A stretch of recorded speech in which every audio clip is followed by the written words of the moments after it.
14 de noviembre de 1910. Un grupo de hombres del estado de Chihuahua, cansados de los abusos, de los despojos de tierras, de la corrupción y de ser pisoteados por una dictadura, se encontraban reunidos a escondidas, cargando sus armas, alistando el parque, planeando una estrategia, una revolución. A su mando, un humilde comerciante llamado Toribio Ortega.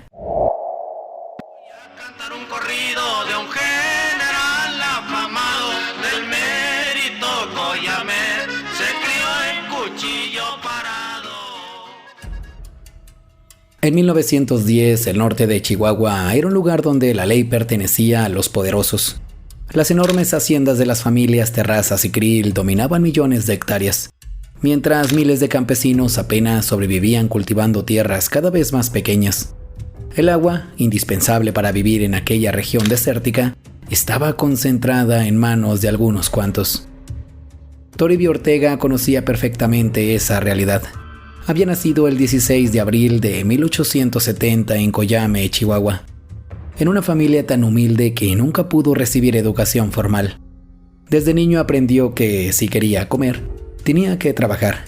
Lo mismo cuidaba animales que ayudaba en el campo, soportando el sol abrasador del desierto. Con los años llegó al pequeño poblado de Cuchillo Parado, donde comenzó como un empleado de una tienda de abarrotes. Trabajó tanto que finalmente logró abrir su propio negocio. Aquel modesto comercio terminó convirtiéndose en mucho más que una tienda. Era el lugar donde los rancheros llegaban a contar sus problemas, donde los campesinos se enteraban de las noticias y donde Toribio escuchaba una y otra vez las mismas historias de abusos, despojos y corrupción. No tardó en involucrarse. Empezó defendiendo a pequeños propietarios en conflictos por tierras y agua. Encabezó protestas contra los abusos de los grandes hacendados y poco a poco se convirtió en un líder natural de la región. Aquello llamó la atención de un hombre que estaba recorriendo el país con una idea que parecía imposible: terminar con la dictadura de Porfirio Díaz. Su nombre era Francisco I. Madero. Inspirado por sus ideales, Toribio fundó el Club Antirreeleccionista de Cuchillo Parado. Oficialmente eran reuniones políticas. En realidad, también servían para preparar una insurrección. Mientras Madero organizaba el movimiento desde el exilio, Toribio hacía algo mucho más peligroso: reunir hombres y armas en secreto. Pero el secreto no duró mucho. Alguien informó al presidente municipal de Coyame que Ortega estaba organizando una rebelión. La noticia llegó rápidamente a las autoridades porfiristas, que emitieron una orden de aprehensión en su contra. Las tropas federales marchaban hacia Cuchillo Parado. Si esperaban hasta el 20 de noviembre, fecha señalada en el plan de San Luis para iniciar la revolución, serían capturados antes de disparar un solo tiro. Aquella noche del 14 de noviembre de 1910, Toribio reunió a un poco más de 60 hombres. No eran soldados, eran comerciantes, rancheros, campesinos y vaqueros armados con viejos rifles, escopetas y muy pocas municiones. No había discursos heroicos, no había bandas de guerra, solo una decisión desesperada. Antes de dejar el pueblo, todos sabían que probablemente no volverían. Con ese pequeño grupo comenzó el primer levantamiento armado exitoso de la Revolución Mexicana. Mientras el resto del país aún esperaba la fecha acordada, en Chihuahua ya se estaba combatiendo. La rebelión creció rápidamente. Cada nueva victoria atraía más voluntarios. Los destacamentos federales comenzaban a retroceder y pocos meses después, Porfirio Díaz abandonó el país. Parecía que todo había terminado. Pero apenas era el principio. Cuando Francisco I. Madero llegó a la presidencia, muchos revolucionarios comenzaron a impacientarse. Esperaban reformas inmediatas, reparto de tierras y cambios profundos.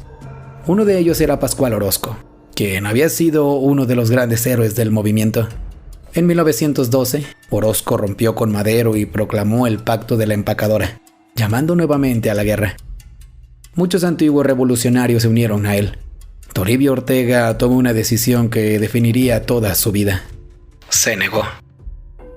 Para él, Madero representaba el gobierno legítimo surgido de la revolución.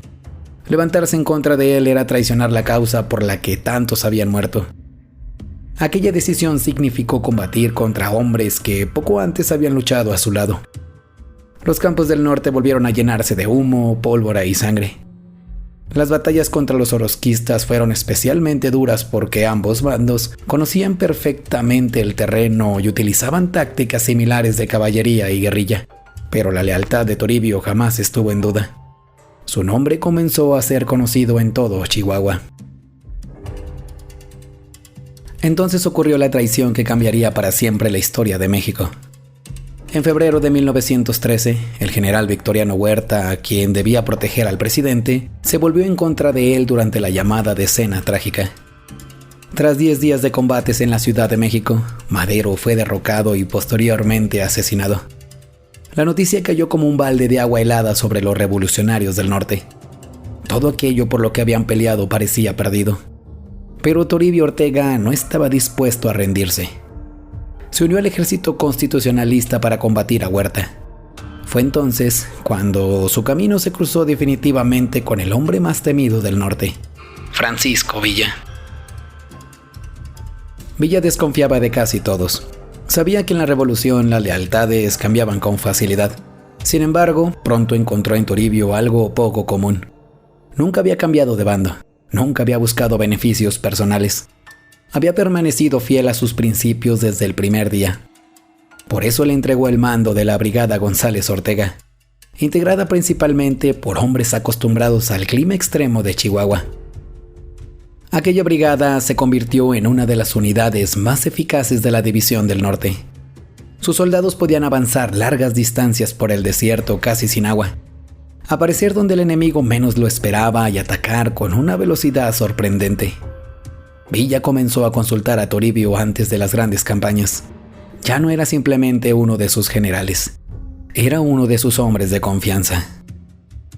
La prueba definitiva llegó en enero de 1914. El objetivo era Ojinaga, una plaza estratégica situada junto al río Bravo. Mientras los revolucionarios avanzaban, miles de soldados federales permanecían atrincherados bajo el mando del general Salvador Mercado. El combate fue feroz. Durante días, la artillería castigó las posiciones federales mientras la caballería revolucionaria buscaba romper las líneas enemigas. La brigada de Toribio Ortega tuvo un papel decisivo. Sus hombres atacaron sin descanso hasta obligar al ejército huertista a retirarse.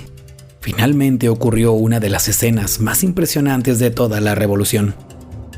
Miles de soldados federales, acompañados por civiles aterrorizados, cruzaron apresuradamente el río Bravo hacia Presidio, Texas, abandonando Ojinaga.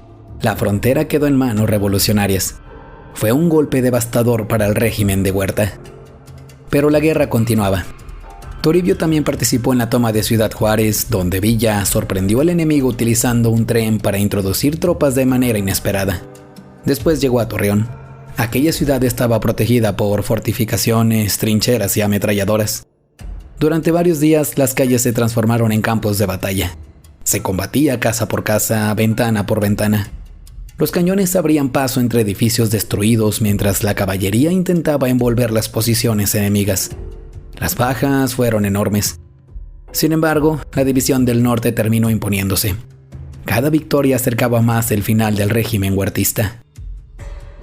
El siguiente objetivo era Zacatecas. Quien dominara aquella ciudad controlaría el acceso al centro del país. Huerta concentró allí decenas de miles de soldados. Las montañas estaban cubiertas. Las alturas eran defendidas por ametralladoras y piezas de artillería. Muchos pensaban que Villa fracasaría. El 23 de junio de 1914 comenzó uno de los combates más sangrientos de toda la Revolución Mexicana. Las tropas avanzaban cuesta arriba bajo el fuego infernal. Durante horas parecía imposible romper las defensas, pero finalmente los revolucionarios lograron conquistar una posición tras otra. Cuando terminó la batalla, miles de cuerpos cubrían los cerros de Zacatecas.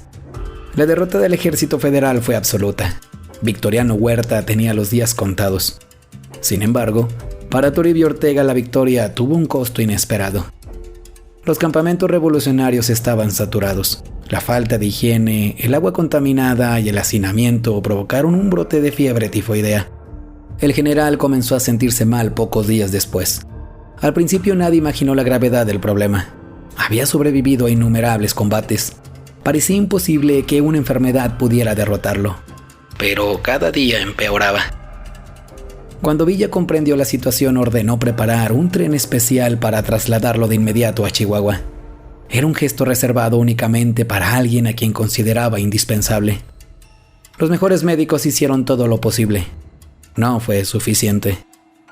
El 16 de julio de 1914, apenas 3 semanas después de la victoria en Zacatecas, Toribio Ortega murió a los 44 años. No cayó bajo una lluvia de balas. No murió encabezando una carga de caballería. Murió víctima de una enfermedad que recorría silenciosamente los campamentos de guerra. Quizá el destino fue cruel, o quizá fue extraño, porque pocos meses después, los propios revolucionarios comenzaron a enfrentarse entre sí. Villa contra Carranza, Obregón contra Villa, antiguos compañeros convertidos en enemigos irreconocibles. Toribio Ortega nunca presenció aquella guerra entre hermanos. Murió antes de que la revolución se fracturara. Murió siendo, hasta el último día, fiel a la causa que había abrazado desde aquella noche del 14 de noviembre de 1910, cuando apenas 60 hombres decidieron desafiar al régimen más poderoso que había conocido México. Hoy, su nombre permanece grabado con letras de oro en el Congreso de Chihuahua. Escuelas, calles y monumentos lo recuerdan en el norte del país, y en Cuchillo Parado, cada aniversario revive el momento en que un grupo pequeño de hombres cambió el rumbo de la historia. Tal vez la Revolución Mexicana tenga muchas fechas, muchos héroes y muchas versiones. Pero si alguna vez alguien pregunta ¿quién fue el primero en levantarse en armas contra la dictadura de Porfirio Díaz?, la respuesta no comienza con Villa, ni con Zapata, ni siquiera con Madero. Comienza con un comerciante del desierto, con un hombre cuya lealtad nunca estuvo en venta, con el general Toribio Ortega Ramírez, el revolucionario que se adelantó 6 días a la historia. Por mi parte, no nos queda más que agradecer a toda la audiencia. Recuerda que cada semana te presentamos una historia igual de interesante a esta. Así que no olvides suscribirte al canal para que no te pierdas ninguna de ellas. Te saluda Martín Santana. Nos escuchamos la próxima semana con otra historia de esas del México que se fue, ya que aún hay mucho que contar.